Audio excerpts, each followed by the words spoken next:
Hello everybody, and welcome to this video entitled The 10 Best Stocks in My Portfolio. These are actually my top 10 stocks, and this is a weekly video that I do where I update my followers on the valuation of each stocks. And as I'll show you in a second, I value stocks pretty differently from other channels and from traditional Wall Street.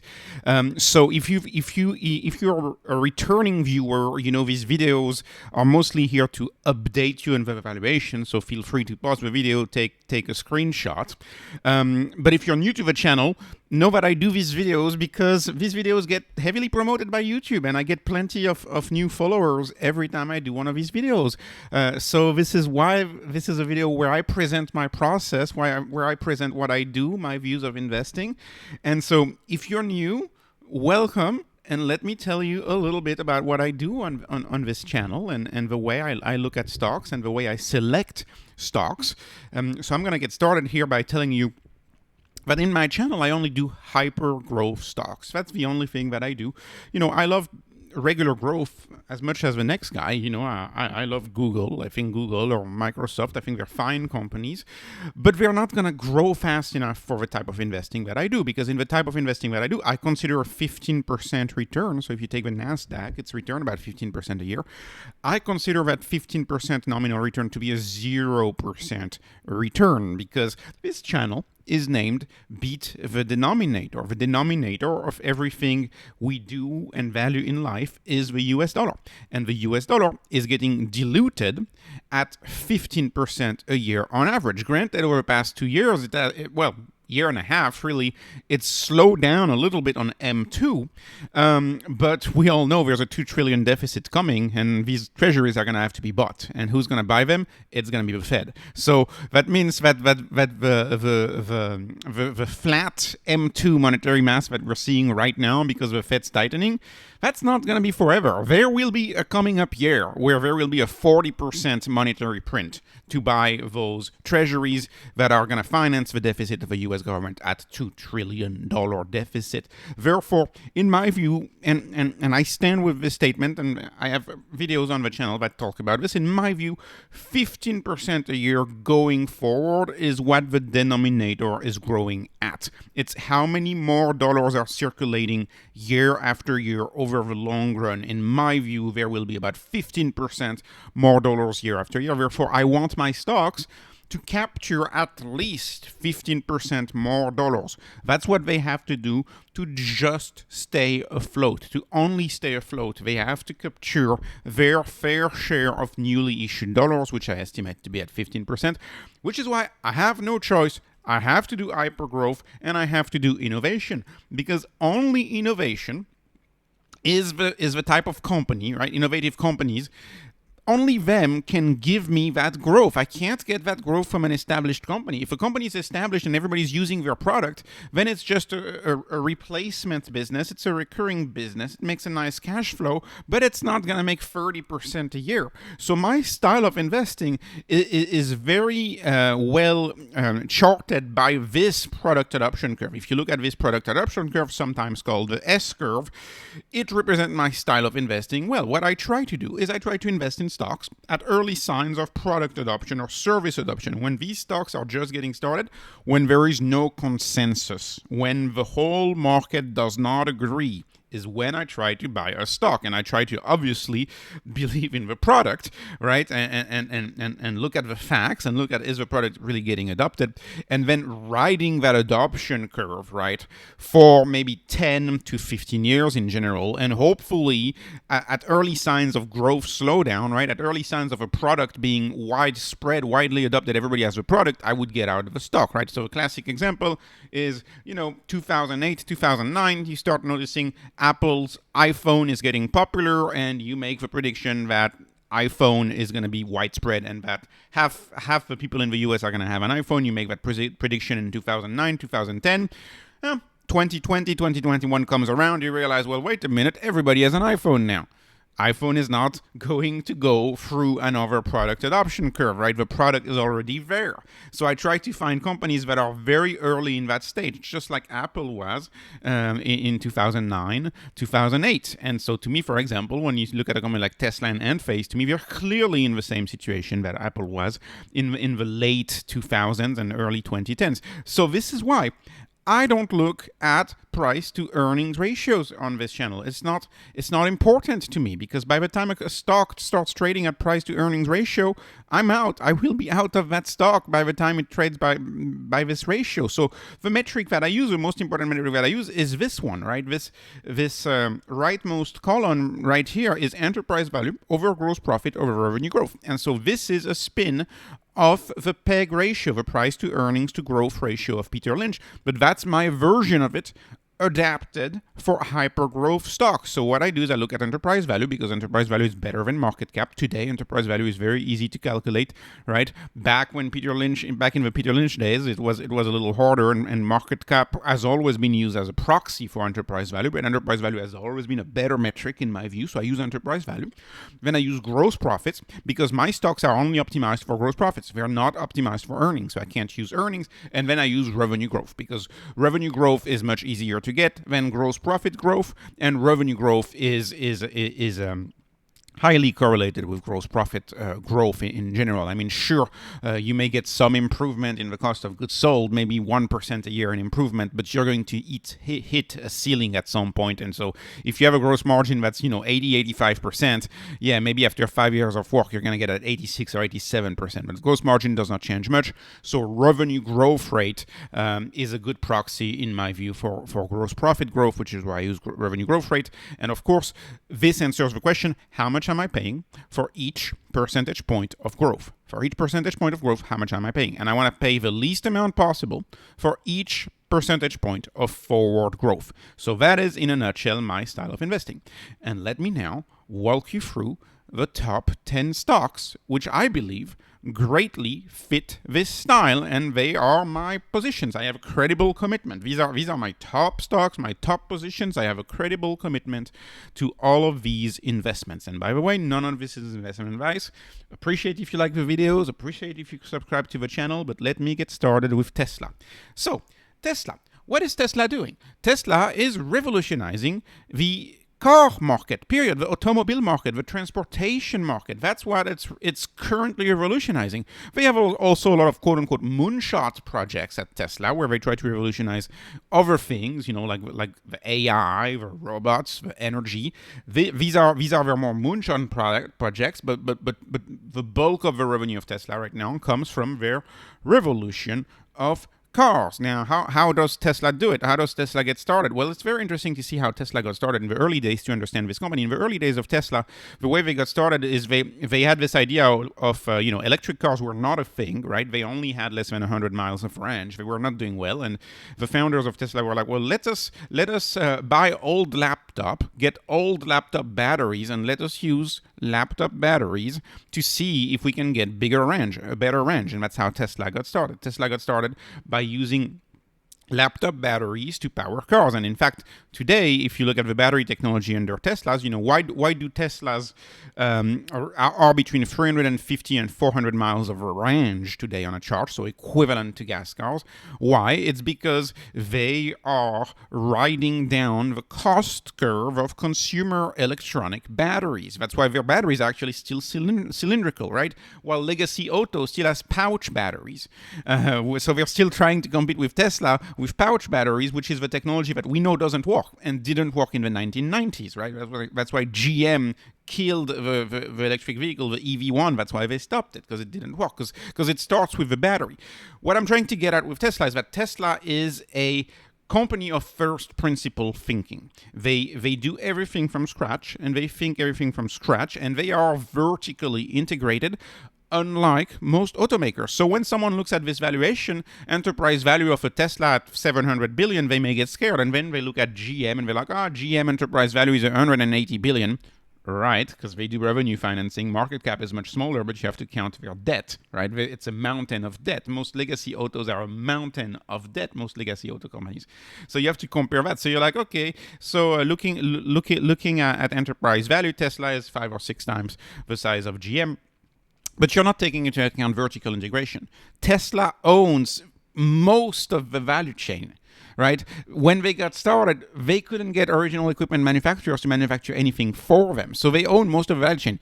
A much better comparison of Tesla would be to include the dealerships, to include the service companies, to include a gas station, to include the manufacturing facility, to include a whole bunch of suppliers, and look at all of them together. That's vertical integration. Tesla is multiple companies within the value chain of the automaking sector, all in one. Therefore, that's why I believe the stock is undervalued. I believe the stock is trading at a discount. And of course, Tesla is led by a tech entrepreneur, Elon Musk. But what's very interesting about Elon Musk is that, right, he was buddy with Peter Thiel, PayPal. They both founded PayPal, and if you follow PayPal, Peter Thiel, the PayPal mafia, you know that they are the ones who popularized the idea of an order of magnitude. The idea that when a product is one order of magnitude better, monopoly is going to be the end result, right? You're going to be winning overwhelmingly in the marketplace, because most companies, like if you look at most auto companies, like take a Lexus and a BMW, right? A BMW is going to be 20% better than a Lexus, or vice versa. They're going to compete on 10% better, 20% better product. The theory behind a Tesla is that if the product is not 20% better, but if it is 10 times better, customers have no choice but to switch, because the product is 10 times better. It's a step change in technology. And that's why Teslas were conceived like that. They were conceived like that. They are indeed 10 times better than gas cars, right? And if you look, and if you go through the list, and I've done videos about that, for example, 350 miles in a Tesla is about $7, right? $7 worth of electricity. If you're going to put gas, that's about $70 worth of gas. So that's 10 times cheaper. If you look at Teslas, for example, they accelerate like the best sports car out there. There's no such thing as a Tesla that does not accelerate like a sports car. They all drive like sports car, which is why it's often surprising the first time anybody steps into a Tesla. Right? That's another example of an order of magnitude improvement compared to the traditional process. And then you have also hedonic improvements, right? Improvements that have to do with the quality of life of the user. For example, what is the value of not having to go to a gas station? How valuable is that? Knowing that gas stations are actually pretty unsafe, especially at night. What's the value of not having to go to a gas station and charging at home, right? A lot of legacy auto are like, this is terrible, you have to charge it at home. But actually, in fact, it's a much better thing to charge in the safety of your garage or the safety of your driveway, rather than to go charge at a gas station, where not only you are surrounded with explosive compounds, right? Gasoline is explosive. That's A, but then B, you're also in a convenience store where alcohol is sold. And perhaps that's the last thing that you want to go to. And I really think people will look back, 10 years from now, people will look at gas stations and they'll be like, this is an artifact of the past. I can't believe we used those. I can't believe these were a thing, because on the surface, when you think of it on a first principle basis, they do not make sense, right? It does not make sense that a major point of sale for alcohol is also the spot where all of the drivers come to fill up their car. It just doesn't make any sense. And actually, in some countries in Europe, it's not like that, but maybe a US specific thing. But moving on, there's so many things that, like for example, the Tesla that drives itself. If the car drives itself, how much of a hedonic improvement is that? How much better is that? Is it 10 times better? Is it 100 times better? Right? So Tesla is 10x propositions over 10x over 10x. It's or for example, it has 100 times less moving parts, right? So there's less repairs. The reason why people are flocking to buy this product is because the product just entirely denies the competition. There is no competition. It is a 0-to-1 move. It is a blue ocean market space. That's why Teslas are getting adopted. And right now, the adoption is about 5%. For Tesla. In the US is a little lower at about 4%. They have 70 to 80% market share of the electric business. So over time, could Tesla be the Apple of automobiles where they own 50% of the market share? I believe so. And that is why I invest in Tesla. And that is also why, when you look at the performance of Tesla, right, the past 10 years, there's no denying they did 53% nominal return every year over the past 10 years, which would be something like almost a 40% real return. So this is a company, to me, that will continue to do well and whose product adoption has just begun. Moving on to another company that is doing very well in my view, it is Enphase. And of course, the market is very negative about Enphase right now, and they think that interest rates is the only thing that matters when you are going to buy solar. Or interest rates are the only thing. No, interest rates is not the only thing that matters when you buy solar. It's a multifaceted decision. It is not just interest rate. It is energy independence. I often say, how many fridges of spoiled food does it take for a user to decide to actually adopt solar? And my guess is it only takes once. It only takes one for you to decide to say, hey, I'm gonna get a battery so that next time I get a power outage, I am actually independent and I am actually safe and fine. And residential solar is taking off. It is taking off. It is the cheapest source of energy. Right now in the US, adoption of residential solar is about 4%. In the European Union, it's about 10%. In Australia, it's more than 30%. And to me, it just makes sense that every household, every residential home is going to make its own electricity through solar panels on their roofs. It just makes as much sense as we all make ice cubes at home in our fridges. And we don't go to the ice box downtown in the downtown village. We don't go to the ice box with a tray and pick up a big block of ice and drop it into a box that stays a week in the house like we used to do. No, we make ice at home. And I believe we will make electricity at home because we have more than enough space on our roofs to power our homes and also to power 2 electric vehicles.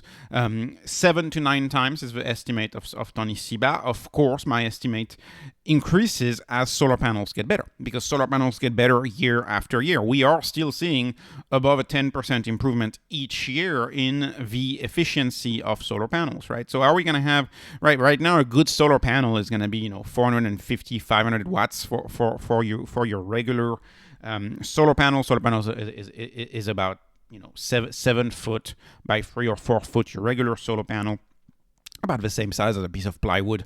Right now, you make about 450, 500 watts. Are we gonna get to a solar panel that is 900, 1,000 watts within 10 years? Absolutely. There's no doubt in my mind we will get there.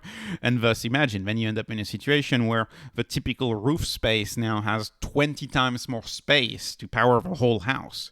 So this is going to be making overwhelming sense, especially as electric utilities jack up their rates, increase their rates, and sometimes don't maintain the grid. And because they haven't maintained the grid, they need to go out and raise money and get bonds. And who's going to pay for those bonds for the update of the grid, right? It's going to be the grid-connected people, right? The users of grid electricity. So that's what's happening. What I love about Enphase is that they are technically a duopoly to me. They are a duopoly in my view. If you look, there's 2 main players, SolarEdge and Enphase. And that's it. They've won the hearts of installer. I believe Enphase has the technically superior solution. Microinverters are superior to string inverters. I've done a lot of videos about this on the channel. If you're interested, feel free to take a look at my prior videos on Enphase. But that's why I invest in Enphase and not SolarEdge. Let me move on to another revolution, another stock that I think is getting adopted quickly, which is HIMSS. HIMSS is the revolution of healthcare. HIMSS is going through, in my view, a lot of adoption of their products. So what does HIMSS do? HIMSS is an e-doctor and an e-pharmacy together, right? And I call it the future of healthcare or the invention of healthcare as opposed to sick care. Right now, most countries, but this is a US company, so I'm going to use the US. Right now in the US, we have great sick care. If you go to the hospital because you are ill, you have cancer, you have atherosclerosis, you are going to get treatment. You're going to get treated, and hospitals have done a good job, and they're doing a good job at that. But we're not doing a good job at actual healthcare. And what is healthcare? Healthcare is how do you promote your health when you have minor issues that you can live with, right? That's healthcare to me. Healthcare is how do you live healthfully? Let's say you have minor issues. How do you address those? Well, the traditional insurance system does not address those for you. Like the minor issues are largely unaddressed by the traditional healthcare system. The traditional healthcare system is gateways after gateways, gatekeepers after gatekeepers, so that you don't get treated for the minor stuff. And that may be a little extreme to say, but take the main example of HIMSS, right? HIMSS got started selling ED drugs. That's what they got started doing. So take the idea of an ED drug. Imagine, I don't know, someone in their early 30s and they have an ED condition. They have to go for their insurance. What do they have to do, right? They have to find a primary physician. In big cities, sometimes it can take months to find a primary physician. Once they find the primary physician, $180 later, maybe a $20 copay, that primary physician refers them to a urologist. That's probably another 3 or 4 months to wait for the urologist. Then you go to the urologist. The urologist, of course, is going to be $250. Your insurance is going to cover most of that, but you may have a $30 copay for your urologist, and you're 6-7 months into the process.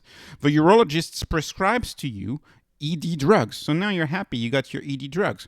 But the urologist only gives you a 6-month prescription, right? Because you have to go back 6 months later to go see the urologist to make sure that the drug is working for you.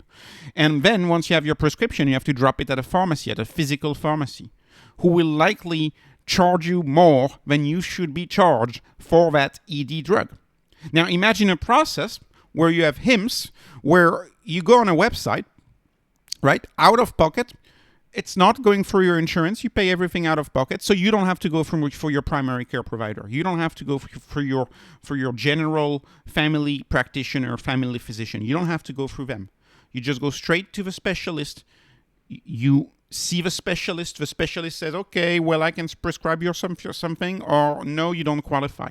The specialist prescribes or does not prescribe. If the specialist prescribes, then you just get your prescription through the mail. It's a magic. It's amazing. You don't have to go through a string of multiple doctors. You don't have to figure out reimbursement with your insurance. You don't have to then coordinate prescriptions between your doctor and your pharmacy. And then you don't have to go back to the doctor for an expensive consult because the price of HIMSS, the monthly price of that drug, bundles the doctor visits and bundles the pharmacy, and it is cheaper than going through insurance because, of course, HIMSS is a modern company that does not pay for the whole insurance system. It's a digitally native company that has 2 very large automated warehouses and that uses a platform to have you access a provider, a platform, right? A digital platform, a la Airbnb, just like an Airbnb platform would do, or an eBay, as opposed to a physical medical office building, which, by the way, costs a fortune, and you're paying, when you go for a traditional healthcare system, you're paying for a very large share of administration. You're paying for a very large share of facilities. You're paying for a very large share of rent-seeking companies throughout the process. We don't need to pay for all of this anymore. We live in the digital era. So this is why I think HIMSS is really, really, really going to win this. And I'm very bullish on the company. And actually, everything I've told you may not matter as much as looking at the sales, because sales don't lie. This is a company that has raised its guidance, its revenue guidance upwards 3 times in a row. The past 3 quarters, they've revised it upwards. Their app is top 20 on both main app stores, right? iPhone and Android.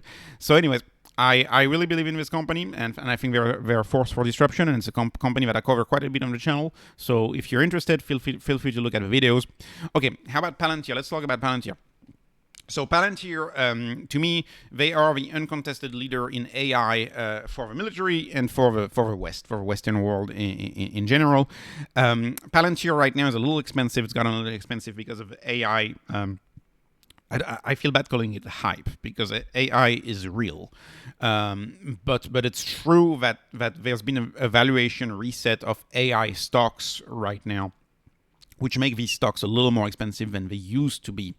So maybe not the best time to add to a position like Palantir, in my view, but I want to be careful calling it hype. I do not think it is hype. AI is very real, and Palantir really allows you to make predictions about what's going to happen in the battlefield, in the case of their Gotham software, but also in their enterprise, in the case of their Foundry software.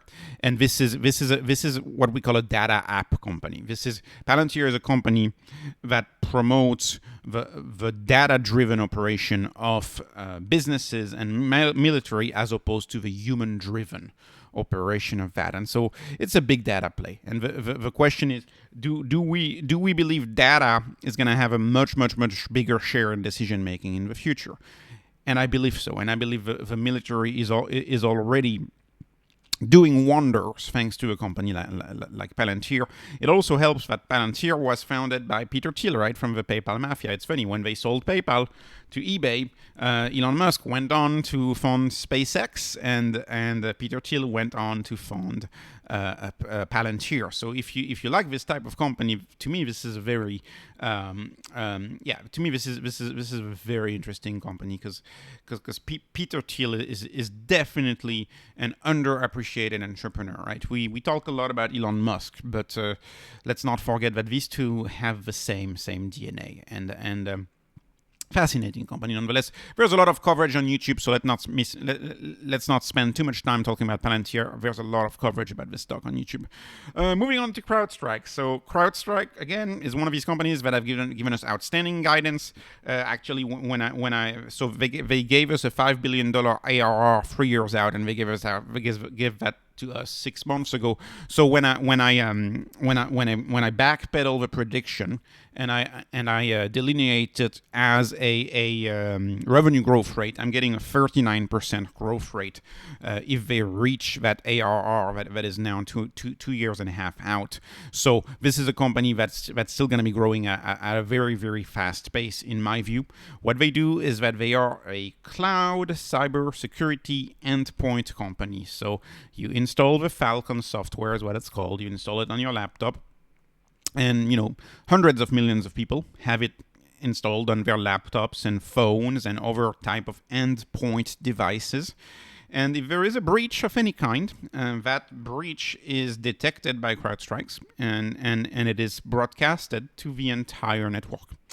And the entire network of antivirus, of course, updates. So it makes it so that the breach is stopped as soon as it emerges. As soon as a breach is detected somewhere, the software will update live in real time, and therefore all of the antivirus software, the Falcon software installed on all of the devices, will get that update in real time and be able to stop the threat. So it essentially makes a cyber threat, a virus, effective only once. And if that idea for a breach has been ever used before in the history of cybercrime, if it's ever been used before, then it can't work, because CrowdStrike has access to it. And this is why I love this company, because this company is, of course, in my view, in a winner-take-most or a winner-take-all market, because the biggest network wins. Because the big appeal to sign up for CrowdStrike is that it is installed on the most machines out there.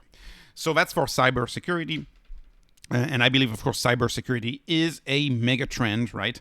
The mall cop, the security guard at the mall, is not as relevant today. But today, what's relevant is the security guard in cyberspace. And, if you spend more than 6 hours a day on a device of any kind, electronic device on any kind, congratulations, you're living in cyberspace. And then in that case, that matters more to you to have cybersecurity than it does having physical security. And I think this is very interesting. Moving on to MercadoLibre. MercadoLibre is it's a very well-run company. MercadoLibre is winning in Latin America, right? They are winning where others have failed. They're winning where Amazon has failed. They're winning where C Limited has failed in Latin America. They're even winning against national competitors. Like if you look at Americanas in Brazil that went out of business, they're winning against those. MercadoLibre has a pulse on e-commerce in Latin America, and they've successfully been able to ride the adoption curve of e-commerce. E-commerce is perhaps the oldest mega trend that I have in there, right? It's older mega trend, but they're still growing very, very fast. And I look at it as like buying Amazon or Alibaba. Alibaba is a better analogy because Alibaba doesn't, I mean, it has a cloud, but not as big as Amazon's. It's like buying an Amazon or an Alibaba in 07, in my view, without the cloud division, because they don't have the cloud division, but they have things also that these big companies don't have. For example, Amazon, like fintech, for example. Fintech is another big part of their business. It's a very successful company, and they were able to grow actually at 35% for 13 years before the crash. 13.5%. Now they've crashed like most stocks that make sense right now have crashed. Like most growth stocks have crashed, but they're still at 27% ARR. So it's an amazing return that we've had, and in my view, we will continue having these amazing returns for this company. Moving on to StoneCo. StoneCo is in the payments field. StoneCo is a very inexpensive company right now, and I talk more about undervaluation of these companies on my other series, which is the most undervalued stocks in my in my coverage universe, where I talk more about whether these stocks are undervalued. StoneCo, along with HIMS, is one of these stocks that is very undervalued in my view. What is StoneCo? StoneCo is a payment terminal. They sell a payment terminal for small businesses in Brazil. They almost have 3 million small businesses in Brazil that use these payment terminals that look very much like the Square payment terminals in the US. So, but again, successful adoption of a product. Product is growing very fast. Brazil is a few years back compared to the US as far as the adoption of this. You still have a large share of the population that use cash over there, so that's also a play on the end of cash. And StoneCo to me is a company that's promised to keep growing in my view, because adoption is nowhere near the whole country of Brazil, and it really helps that this valuation is absolutely ridiculously low. The market forgot about StoneCo because StoneCo back in 2020 they had an issue with a collateral system and they lost close to $500 million. So they made a mistake, but the price that they've paid for that mistake, in my view, is entirely unfair, because if you look at the stock is still 90% down from like the peaks of this company. And that's why this is a company that's actually owned by Warren Buffett and Cathie Wood. Cathie Wood buys it for the growth. Warren Buffett buys it for the cheapness of this stock. I prefer Stone over PagSeguro, which is one of their competitors, but they're kind of in a duopoly. This is kind of like Enphase and SolarEdge. They're both sort of in a duopoly. Then we have neobanks. And my favorite neobank is Nubank. So Nubank specializes in Latin America. Very quickly, what is a neobank? A neobank is a bank that has no branches. We don't need branches anymore, right? We don't have, cash is slowly going away. There's really no use for branches anymore. And even if you have cash, there's enough small businesses that will take your cash and put the money on your account, right? That's, for example, that's the partnership that SoFi in the US has with CVS, right? SoFi, of course, doesn't have any branch, but if you ever have cash and you need to deposit cash on your SoFi account, you just go to the convenience store, you give the cash to the convenience store, and the convenience store will let SoFi know that, hey, you can credit cash to that person's bank account. So there's really no need for branches anymore. And because there's no need for branches anymore, companies like Nubank or SoFi are able to give outstanding products, outstanding deals, great interest rates to their customers, great financial services, because they don't have to pay for that overhang. They don't have thousands and thousands of branches. So it's the same investment thesis, whether you try to invest in this in, say, the US or in Latin America. I prefer the version of Latin America of neobanks in Latin America better. I prefer that because Latin America has a lot of people who are still unbanked, and so it's easier to be the first bank for someone than it is to take someone away from their bank. And SoFi is getting a lot of business from people that it is moving away from traditional banks. Nubank is getting a lot of business from people who have never had banks before. And SoFi, of course, is also the primary bank for a lot of Gen Z folks, which is why this company has been more popular, more successful with younger folks. But Nubank, I would argue, is successful across the board, and the growth is outstanding at 77% revenue growth going forward estimated. So it's really, I mean, that's my highest growth stock out there, right? That's why I'm saying it's explosive growth, and it's even more explosive growth knowing that this is operating in emerging markets where banking is not as prominent, and thus it is a highly growing stock in a highly growing industry in a highly growing country. So countries, in highly growing countries, a highly growing region. There's also a lot of things that matter. Like when you look at StoneCo and Nubank, these companies like Nubank has a very big credit card division. StoneCo is a payment company. These companies make a lot of money based on the velocity of money.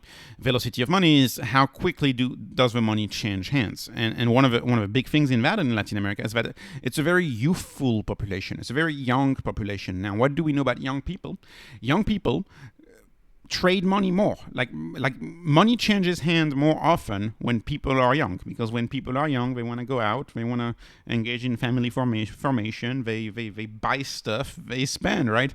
Velocity of money goes down as people get older, right? If you're retired, if you're 65, you're settled down, you're not going to have the same velocity of money. You're not going to engage in as many transactions as if you are, say, a 32-year-old man who got married and just had a kid. Then you're going to have tremendous velocity of money.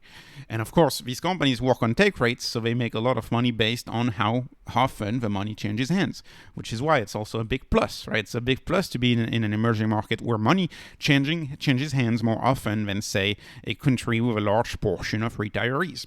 So, last one is Airbnb. Last stock in there is Airbnb. So why do I like Airbnb? I like Airbnb because, of course, hotels still have to be disrupted. They are in the process of getting disrupted. I listened to the latest Airbnb call, actually, and according to Brian Chesky, they still have probably 90% of to go as far as the hotels. Like Airbnb is still only disrupting about 10% of all of the hotels. So there's a huge growth potential just with the hotel. But to me, Airbnb has so much going for it. One of the examples, for example, is that it's a platform. Therefore, it exploits others' capital. It doesn't exploit its own capital. For example, a hotel chain, if a hotel chain wants to grow, they have to put $50 million in a hotel. They have to get that capital somewhere. It's very expensive, right? Airbnb doesn't have to do that. Airbnb, the capital is capital that is owned by people who sign up on the platform. That's it. That's people who sign up on the platform. They bring their capital with them, right? They bring their house, their apartment, whatever they want to rent.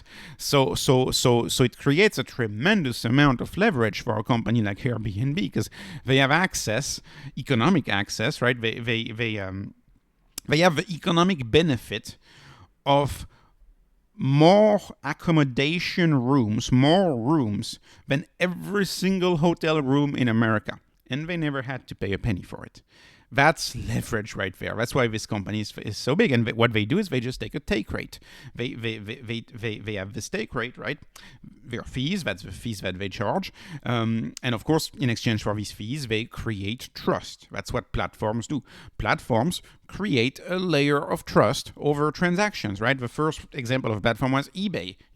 Back when eBay came around, buying something online, you were an extraterrestrial. Like in 2001, if you had said, I bought something online the other day, people would look at you and they would, ask you all of these questions like, what do you mean? What do you mean? Are you not scared that you got scammed? Right? eBay got around that by creating trust, by creating this rating system, right? The same is true for Airbnb and what Airbnb is doing to the rental of space business, the business of renting spaces. It's doing the same thing. It's creating this layer of trust on top, such that yes, nobody would be okay renting a single room in their house, but if you have 100 ratings, if you have reviews from different people that use the platform, if you have this trust that is created, then all of a sudden you're okay doing it. So creating a layer of trust is so valuable in the context of real estate. And in fact, I believe it is so valuable, and this is something that was discussed by Brian Chesky on the call. He's discussed this multiple times. But to me, I believe the addressable market is much bigger than just hotel. The addressable market is the mom and pop rental of homes, right? If you rent, imagine, most single family home rentals, like your traditional, you go sign a lease, you rent a house for 12 months. Most of that is still undisrupted, and it's still mom and pop people who just do a small lease, and there's a lot of risk for both parties. There's no layer of trust. There's a lot of risks doing this to both parties. Airbnb, if you do this through Airbnb, which 20% of Airbnb's rental are more than a month long, if you do this with Airbnb, you create a tremendous layer of two-sided trust, where the landlord knows the renter and the renter knows the landlord. I think it's absolutely amazing, and the adoption is great, and that's why the adoption is tremendous among millennials, among Gen Z, and to me this is a company that has a tremendous avenue for growth in my view. And let me conclude with a stock that is really not a stock. So I put MicroStrategy in there because that's a proxy for Bitcoin. I could have put GBTC, for example, as another stock. But Bitcoin is my second largest position. Bitcoin is my bond alternative. I mostly have it in a pure form, in pure form, right? So what is pure form is you get a wallet.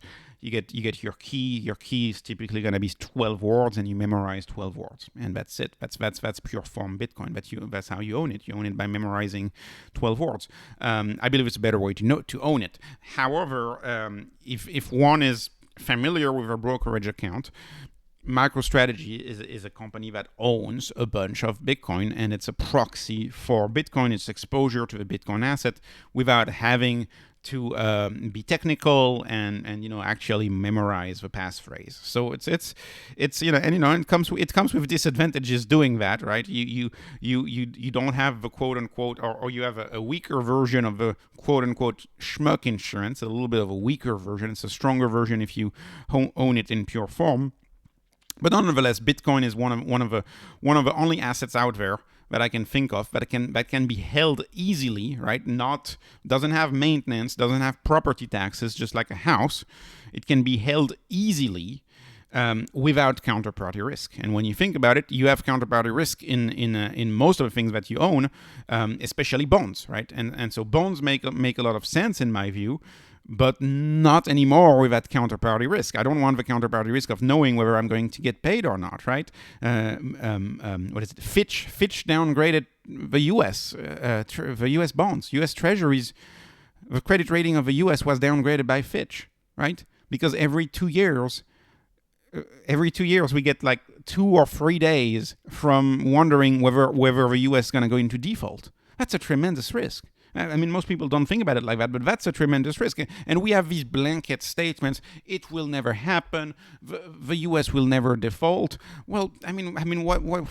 Imagine the turmoil in the market if they were not raise the debt ceiling one time, or if they were to just be like a week late raising the debt ceiling, right? That's why Fitch downgraded the U.S. Right? Like, as long as there is the debt ceiling, you have some counterparty risk. That counterparty risk is not zero. Anyways, and of course, if you buy bonds like companies' bonds, the counterparty risk is always there. You always have a counterparty risk, right? So, anyways, I like the idea of something a little less volatile than stocks, which is why I own Bitcoin. I know it sounds silly to say that right now because Bitcoin looks very volatile right now. But fundamentally, when you look under the hood, I believe over the long term, Bitcoin will be way less volatile than stocks. And the investing journey, it's a journey that's more than 50 years. It's an investing journey is for most people more than 50 years. And if you have conviction in asset planning and conviction in legacy, that's a multi-100-year, multi-generational story, right? It's what this is. I mean, this is what the asset journey is, and I've been into Bitcoin on and off since 2015, and I can tell you that to me, I mean, I know this is not as popular on this channel because I talk mostly about stocks, but there are some fundamental tenets of Bitcoin and Bitcoin theory, which in my view make it an asset that is superior to bonds and perhaps equal to stocks, even though I love stocks even more than Bitcoin, because Bitcoin, it's simple. You buy it and you forget it, right? And stocks, they're more exciting. I find them very exciting, which is why I have this channel, because I talk about stocks. Anyways, this was not investment advice whatsoever. This was just entertainment. This is an entertainment-only channel. I only produce entertainment on this channel. So I hope you were entertained. Appreciate your likes. I appreciate your subscriptions if you subscribe, and I appreciate also if you follow me on X. And thank you very much for watching. Have a wonderful day.